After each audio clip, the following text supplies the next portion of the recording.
All right, joined now by the head coach at Florida State, Brian Pensky. Full disclosure, Coach Pensky and I go back a way, so it is great reuniting with him. First of all, congratulations on the Florida State spot job, and I'd really kind of like to start with how this all came about. I mean, and as much as you can share with us, because I know that you were in a good spot and you really had things going at Tennessee. So how does this process work at this level? Yeah, good question. Actually, obviously, Adam, our ties go back to Maryland, and some of the initial doors opening here also go back to Maryland. With the sports supervisor here being Jim Curry, who used to work in compliance at Maryland back in the '08, '09, and 10 years. Some of my last years there, and obviously Mark left, and shocked the soccer world, shocked the women's soccer world, um, and Jim reached out a little bit to put a feeler out to me, and a little bit for a little assistance and guidance in the process as he was searching for a new head coach for the program here, and we had some open, honest conversations about other candidates, and I threw some names out to him, and I wasn't quite ready to put my name in the hat, and but we just stayed in touch over the course of the 2 or 3 weeks, and eventually got to a place where they, wanted to talk, and things hadn't gone maybe the way they wanted to with a few candidates, and at that point, I honestly reached out to him, and the two of us kind of got together, and decided let's have a serious conversation, and like you said, life was good in Knoxville. We had a pretty good program, and had a lot of good players returning this year, and that was very difficult to leave, and remains kind of difficult. I miss those kids, and I miss all those people, and but I was also honestly in some ways ready for a new challenge. I'd been there 10 years, and I was at Maryland for 10 years exactly, before leaving and going to Tennessee, and I guess in life they say sometimes you get a 7-year itch. I think I get a 10-year itch, and just wanted a different challenge. And obviously, I fortunate enough to have the tallest challenge in women's college soccer. Yeah, you certainly do. We'll get to that in a minute. When you were talking about potentially, other candidates or other names out there, and you're thinking about the job now as you would maybe be considering it for somebody else, or you think what factors did you say, "Well, this could be appealing because," and then those kind of resonated with yourself, in terms of that job?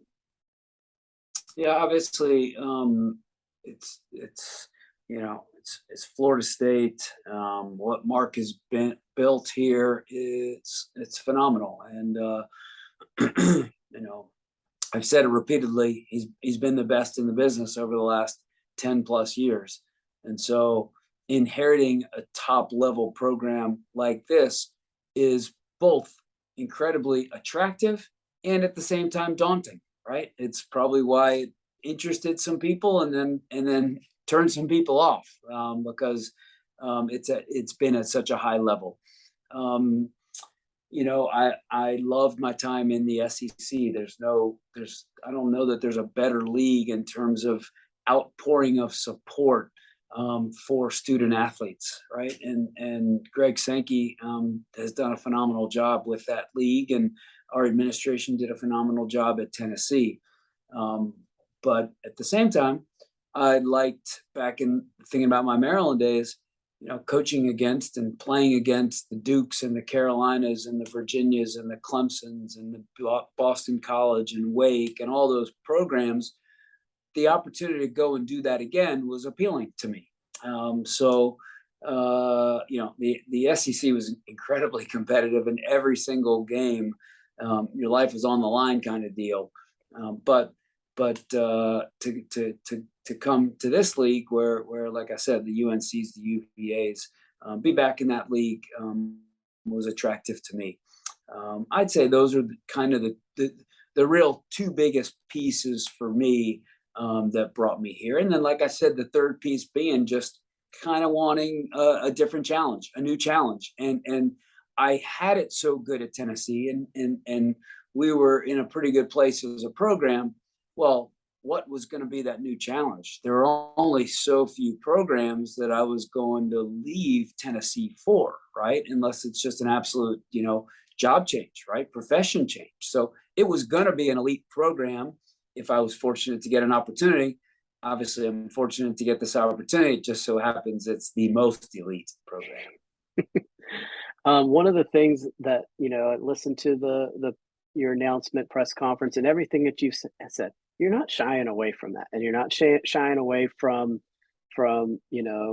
Mark's influence and his accomplishments. And I think some people might be intimidated by that. So, I mean, that seems like a very deliberate approach by you to recognize, to acknowledge it, to bring it up, even maybe unprompted. I mean, talk about that sort of kind of psychology and being deliberate in those ways. Yeah, I think honestly, I think I'd be foolish not to do so. Right? It is what it is, and um, I called Mark before I took the job. Right? And I called Mark the morning that I was about to tell, 15 minutes before I was about to tell the Tennessee kids, which was also 15 minutes before the Florida State kids. I called him and let him know and told him I was going to do my best to follow his footsteps at as high a level as possible. And I know when he left, it was like, and I said these words to him in mid-June, it was kind of like a death for these kids, right? So thank goodness, Mark, you're healthy and you're alive and all those things. But he walked in that afternoon, they were about to go to training, right? And then all of a sudden they walked into their, call it the classroom here in our building, and he said he's leaving. And that was it. It was over, right? And these kids' lives changed forever. And so I'm incredibly sensitive to what these kids have gone through because they've had it at the highest level. Mark created an incredibly professional environment for these kids, and to not acknowledge it and appreciate it and respect it, and if we want to call it the elephant in the room, not bring it up and kind of deal with it in the face, I think to me would be, I don't know, somewhere between naive, ignorant, or borderline, God forbid, arrogant. And so I've tried to embrace these players and empathize with these players and acknowledge and show them, appreciation and understanding for what they're going through, right, and what they've been going through and losing Mark. I mean, I talked to a current player in the NWSL who played here, who has played in the league since 2011, 2012, and she told me she's never had a coach or been in an environment like Mark's, right? And she's been a professional for 10 plus years, right? So that's the kind of environment and culture and standard that he has created. And that was great for me to hear, and a commentary on what he provided here, but then also a commentary on not everybody that's a professional coach or every environment that's professional necessarily meets the standards that you would think they meet. And so we're trying to treat these kids with utter and unquestionable respect, trying to provide them with the best atmosphere possible, the best experience possible, a professional environment where we teach them and coach them and empower them, and hopefully make them better players, hopefully win at a high level, and then hopefully achieve their goals of playing at the next level.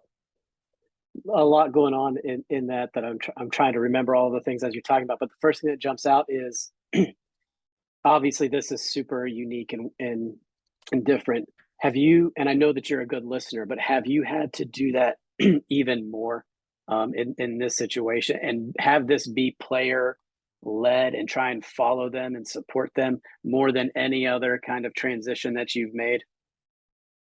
100%. In most coaching changes, there are many coaching changes, right? It's because a coach has been let go, and the kids are kind of sitting on their edge of the seat, ready. Okay, who's our new coach? All right, God, can't wait for the new guy to come in. Here it was the dead opposite. All right, who's this schmuck that's going to walk through this door, right? And so when I literally walked in the door, the first thing I said to them was, "Hey, look, I'm sorry for what you've been through, and I know that you don't sit here with crazy excitement about the new coach being named, right? Because you're still grieving from the past." And so my leadership style in general is to any team worth its salt, any good team, right, is led by the players, right? And you need kids to step up and take ownership and lead in the locker room, lead in their apartments, and obviously equally important, if not most importantly, lead on the field. And if that's not happening, your team doesn't stand a chance. So in general, that's what I always ask of our team and hope for within our team. And now here even more. I mean, I'm walk into this environment and we have players obviously that we have 9 kids that were in national team camps in June. So that speaks to their level, speaks to the level of their experiences, the level of the experience of the coaching that they've been receiving. But then they've been here 3, 4, 5. We have a 7th-year senior on our team. So how is this anything close to my program as compared to being their program?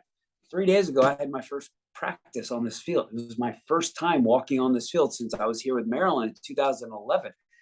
They've done it every day for 4 years at least. So I need their help. I told them yesterday, a group of the older players, we need you, right? Talking about our staff. We need you guys. We need your feedback. We need information from you, right? I can't, if I have a moment of being too proud, then it could be the beginning of the end for me. So I'm not embarrassed or ashamed to lean on these kids, and I want them to be comfortable leaning on us at the same time.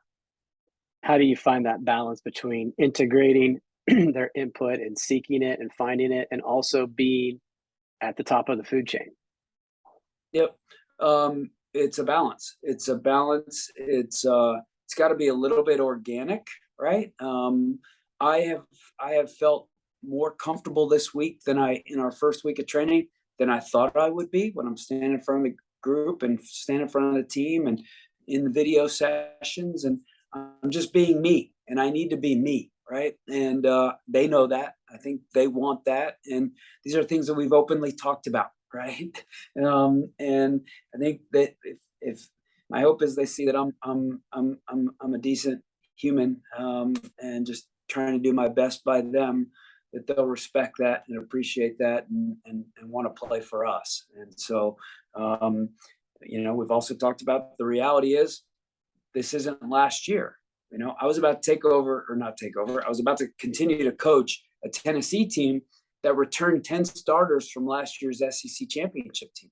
But it's still a new year, right? Still a new season, still a new team. And so kids get better, kids aren't informed, kids get hurt, whatever the case may be. Just because we return 10 starters, it's not an automatic press a button. So no different here. Kids have gotten better, right? Some kids have grown up a year from last year. Hopefully they're a little bit more confident. It's a new team no matter how you slice it. If Mark was still coaching, it's a new year, it's a new team. We've got to take the players that we have. I've got to observe them. We talked about this first week and first probably 7 to 10 days, a lot of observation, a lot of learning, a lot of getting to know each other on the field. And then figure out what's the best way to, at the end of the day, win games. We can't, roll it out and try and do everything the way they did last year, because it's a new team. It's a new season, and I'm not Mark, and they understand all of that. And I think they really realize that. And that's something that they shared with us yesterday. I think they're coming to terms. These kids all aspire to be national team players and professionals. And they verbalize this to us over the last few days, that they know and understand that in the professional world, there's change, right? They change teams. Teams change coaches every year, and being adaptable and being flexible is part of growing up football. And I'm glad. I was never going to say that to them, right? But they've come to that realization on their own, which I think is everything. And I think they're ready to fully embrace us. Again, the theme, new. You've had to get a new staff as well. So what was that process like? And how, and going back to what you said, how has the buy-in gone? I don't think you ever know until much later, but yeah, I think you Totally. probably have a sense of maybe how those relationships are going. And again, I'll piggyback off that. Just tell me about building that staff from scratch. Yeah. From a staffing standpoint, right, I wanted to find guys that um, had some experience, obviously coaching at a high level or playing at a high level or a little bit of both. Wanted to find great human beings that were going to be selfless and here for the kids. Um, and I think I've done that, right? Bobby Shuttleworth has played in the MLS for 14 years. And in one of those meetings with some of the older kids, right, we're talking about they were talking about different environments, different coaching styles, different staffs, and change. And I was able to point to Bobby in that meeting. I'm like, here's a guy that's 14 years in the league, 4 or 5 different teams, a slew of different coaches, and that adaptability.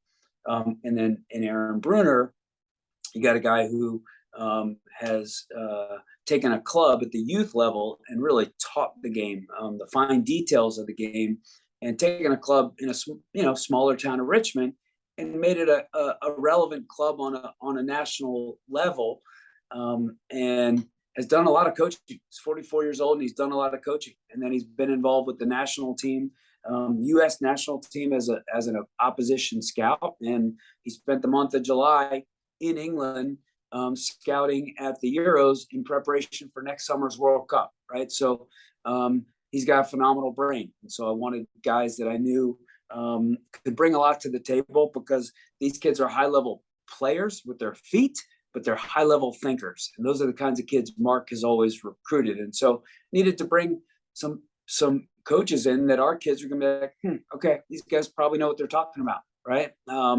And we need to listen to them, right? And then in terms of the buy-in, I think it's going pretty well, right? It's a process, and I said this to some of the kids yesterday, right? It's like there are different phases to this.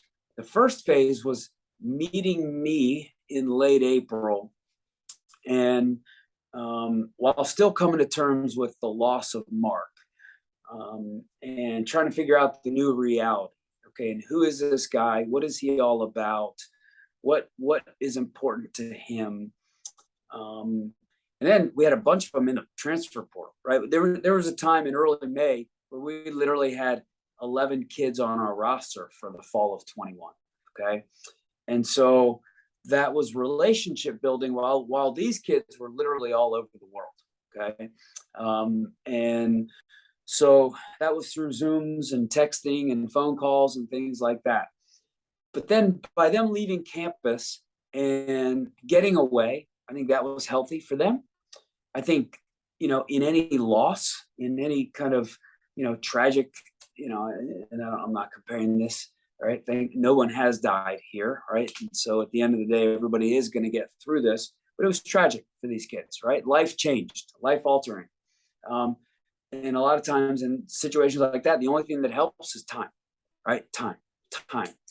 And so these kids this summer got away from here and they had time. And a bulk of them really recommitted to Florida State. And here we are with a team of 21 and in a good headspace throughout June and throughout July, and now excited to get back. But what hit me this week, and I kind of said this to them yesterday, is, okay, now really, for the first time, they're facing their new reality.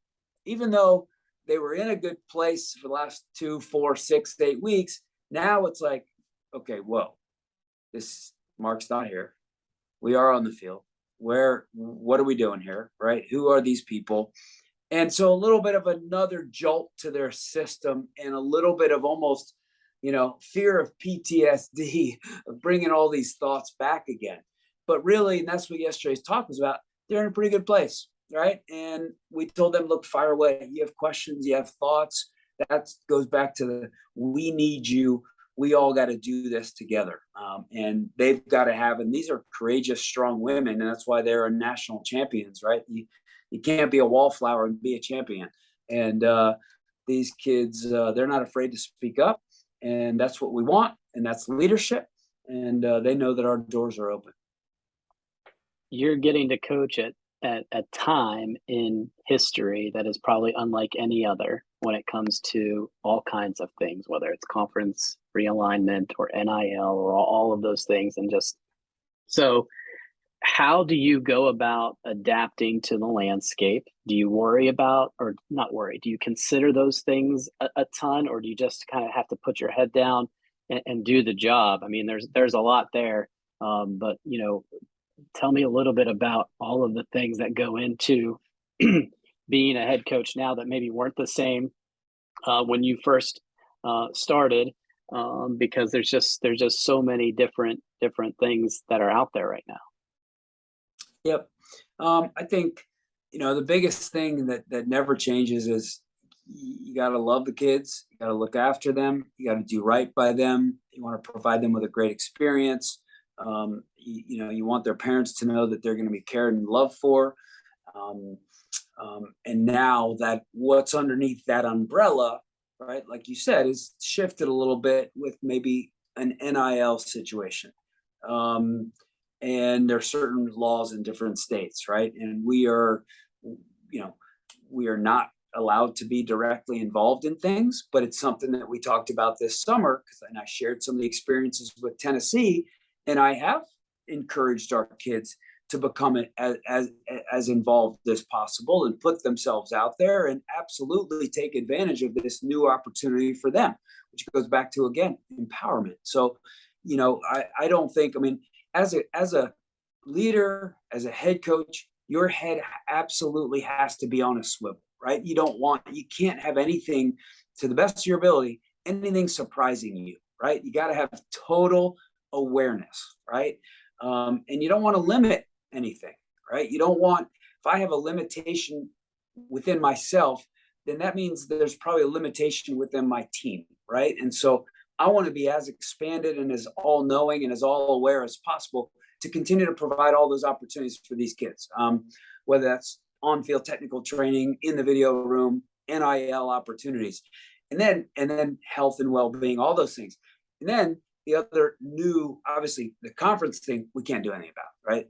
I'm pretty sure our commissioner doesn't care how the women's soccer coach feels at Florida State, right? So that's just put your head down and keep going, right? But the transfer portal is the real thing, right? And so, however, what you can't do, and I haven't changed since the transfer portal, because like I said at the start, it's providing the best experience for your kids, right? And now part of that is NIL, but loving your kids, challenging the kids, making sure that they're always okay, communicating with them. If you do all those things, at the end of the day, you hope you never have your top kids coming in and saying, I want to leave your program. And I'm going to knock on some wood. And that's something that has never happened to me. So, do you think, I'll be curious how you answer this. Do you think kids have changed? We hear that a lot. I know, and I just think it's like, that's just such a cop out. People are people, right? And people will always respond to relationships and respond to their environment, right? And respond to how they're treated and what's expected of them, right? And so as leaders, it's our job to change, right? It's our job to connect, right? Obviously, I'm growing up 35 years ago. I didn't have a phone, right? I didn't have Instagram. I didn't have this or that. And yeah, so kids have changed. They now pay attention to that stuff. I don't know what I was paying attention to, right? So life is different. So they are different, but we can't sit here and, on them because they're growing up in a different time or a different era, right? Do kids jump? Can you say, well, kids jump ship, right? In the transfer portal? Are kids selfish if they want to earn NIL money? No, I don't think so. I think kids are living their lives, right? There's a rule that went into effect, and I think we got bitten by the rule this past May 1st, and it's the first summer, right? The transfer portal has been around since 2018. This is the first summer in 2022 where if you're a fall sport, you had to go in the transfer portal by May 1st in order to be eligible for the fall. I think that's a terrible rule. It's a terrible rule, right? That's a selfish rule. That's a self-serving NCAA college program rule. Hey, guess what? There were plenty of coaching changes in May, June, and July. Those coaches could pick up and go wherever they wanted. They didn't have to sit out this fall. Well, why can't a kid, if a kid, 3 days before preseason wants to walk out the door and go somewhere else? Yeah, it's terrible for that program, but hopefully, like I said, that program is providing the best experience to where that kid doesn't want to come into your door and knock and say, I'm leaving. But we can't restrict the kids if we're not restricting ourselves. If we restrict us, cool. Then you can restrict the kids. So I am all in for the kids and them being able to live their lives just like we are able to live. So I'm not drinking the kids have changed. I'm just not, right. If I think there's probably, life is different, right? Like there's, mental health is more of a discussed thing. Are suicide rates up from where they were years ago? Probably so. Do we have to be in tune with that? 1,000,000%. And if there's one thing that's most important in our lives, and this is where I tell parents all the time, you pick up the phone and call me anytime you're worried about your kid's health, safety, well-being. That matters a whole lot more than a development on the soccer field. And it's always so tricky when you deal with psychological aspects like that. And, even if it's an eating disorder, right? The more you raise awareness for something, the more it can also trigger someone else starting to feel things maybe they weren't aware of and feeling before, right? But you got to always take the cautious side, and got to make sure kids are empowered to speak up. We talk with our kids all the time, telling them that being vulnerable, and our kids in Tennessee are probably sick of me saying this because I say it all the time, showing vulnerability is a strength, right? It's 1,000% a strength, and that's easier to live than not live. But if we live that as a coaching staff, then it gives our kids a license to live that, when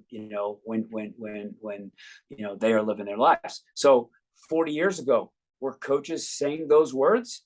Maybe not, right? So maybe, okay, coaches have changed, right? Maybe coaches are softer. Well, we're just adapting to the environment and making sure the kids have good experiences, because that's what it's all about. Ooh, got you all worked up on that one. I like that. Yeah, sorry. No, that's good. That's good. I know I got to get you out on here, but let's talk soccer. I mean, let's talk about the team that you have, and what it's going to take.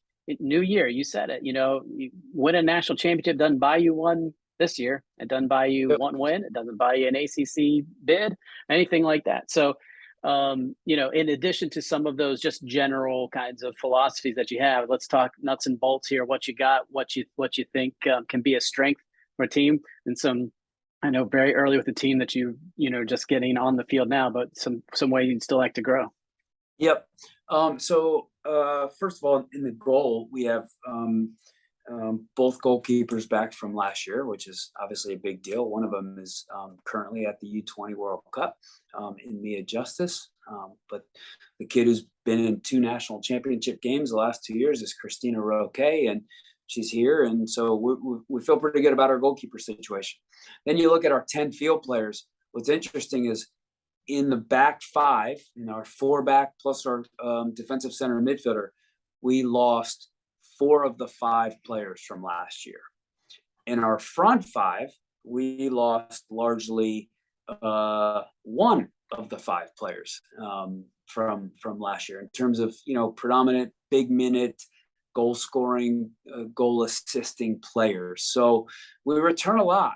But then we've got some holes to fill on the back line and in the defensive midfield spot. So that's a lot of what we're doing right now. Trying people in the back line. We've got a couple of new kids a couple that were here in the spring that played in the back. We're trying a new, we're giving one of our attacking center midfielders a look in the back line from last year. She's never played in the back, but that's Leilani Nesbitt. She's a phenomenal soccer player. She's phenomenal with her feet. She's a phenomenal athlete, and she's got a little bit of gumption to her, a little bit of alpha female to her, and you need that, right? You need that in the back. And one thing that Florida State has always been is a great possession team. And you can't be a great possession team if you don't have great soccer players in the back and kids who want the ball and are able to keep the ball against pressure. And now you bring an attacking center midfielder who's used to having a 6 in her face and under pressure all the time. You bring something like that into the back. I think she's got a natural composure on the ball back there. So a couple of freshmen, a couple of returners. So really largely, those are the biggest questions that we need answers to, is putting together a back line. And then a lot of the front five is sorted, but a couple of new kids as well. And again, how are we going to play? What's our shape going to be? We've told the team pretty openly that's a work in progress. I told them literally this morning before our video session, if we were going to play a game tomorrow, we'd play in a 4-3-3. That's largely what they've done. They're pretty comfortable with it and familiar with it. But as we go forward and we evolve and different kids step up and step into roles, or we have issues, then we'll tweak things and play in a different shape. I lied. I had one more, I guess. No problem. Because I know you'll give me an honest answer, because, when we watch you on the sidelines, I know, there's certainly some animation, but you always have a composure about you. Are you nervous or excited and for this year, stepping out on that field, all of the pressure, whether it's real or perceived, that might exist out there? If there's a percentage breakdown, what does that look like? Or does that's just stuff that we like to talk about? Great question. The essence of your question was, are you nervous or excited? My answer to that is yes. Well, I mean, that's why I said percentages, right? Like, right. What is it, 70-30, 60-40? Yeah, I would say probably, it's almost like an evolving thing, right? And it's probably, maybe like a heart beat, right? Going to go up and down on that scale. I'd say coming into the season, maybe somewhere in and around the 50-50, maybe 60-40 with excited being a tilt, right? Or in a weird kind of way, and you might think this is a cop-out, 100-100, like, it's both. It's all those feelings, right? And I asked the team in our first team meeting, right? Threw it out to everybody in the room, staff included. Raise your hand if you're nervous, right? And our literally the kids that we named as captains yesterday, Jenna Neiswanger and Clara Robbins, they put their hands up first, right? And I sent them a text afterwards. I said, hey, that's great leadership, right? That vulnerability, showing that vulnerability is a strength, and that is great leadership. We all put our hands up, right? And so we've all got to acknowledge the reality. We're all excited and we're all nervous. And once again, anyone who's too proud to admit otherwise, to me, is just potentially not a human being. Well, that's awesome, because I not that I expected that, but I felt like that would be the way that would go, and especially as you've talked about these things quite plainly and openly about everything, about the situation. There's no reason to run from it or hide from it, and you just seem to meet it head on. And I think that's really admirable, and I think it has, just from my perspective and my opinion, it serves you well with the folks that you're trying to lead. And otherwise, I think that sends a good message. So that's just from my observation. So, thank you. Of course. All right, buddy. It was great catching up with you. I'm so happy for you. We are thrilled to watch you this year. I'll be nervous and excited for you as well. It'll be much easier from my seat than yours, but Yeah, yeah, yeah. thank you so much for being generous with your time. It was great catching up. Awesome catching up, Adam. Thanks for having me on, man.